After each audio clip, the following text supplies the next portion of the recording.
Held at the Royal Holloway, University of London, the courses, run by the National Cybersecurity Centre, were aimed at students interested in computer science and wanting to enhance their cyber skills further. The pupils explored advanced cybersecurity threats and investigated different methods of protection. I think opportunity-wise has been extremely good. It's part of the UK government's cybersecurity strategy.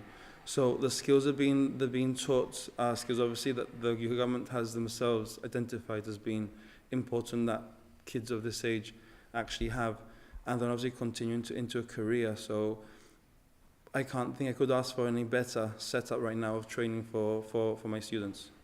A £20 million investment by the UK government into this particular area of education, so they're obviously making it a top priority.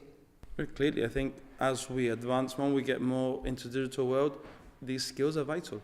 And if any company is going to want to keep its reputation intact, being not stopping from being hacked and having customer details being released and having private company emails being released as well, you've got to keep that secure. You're going to be a good business and have a good reputation.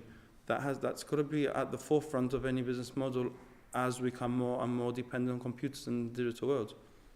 The group describes the overall experience as useful and significant. Well, immediately we were thrust into the subject of it. We had a bit of an icebreaker with a Flappy Birds game. However, Flappy Birds was taken off of any regulated app stores.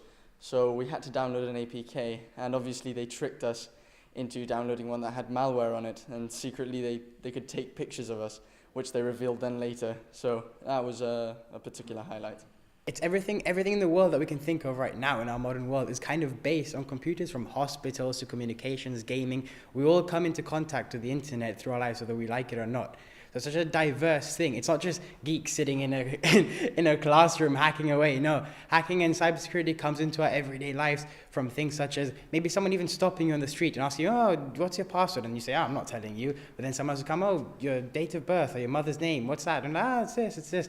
And that can be your password. It's such an easy thing. However, it's such a diverse thing that everyone can do, but at the same time, everyone can learn how to stop these things.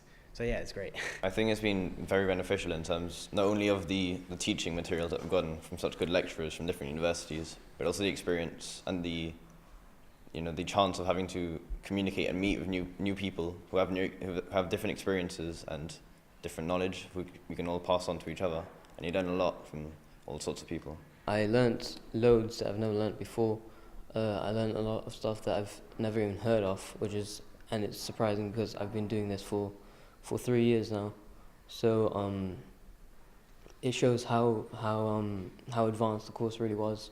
The school is keen to make the most of these opportunities and intends to continue with its drive to promote and develop cyber awareness in a bid to tackle the skills gap and help develop and grow local talent.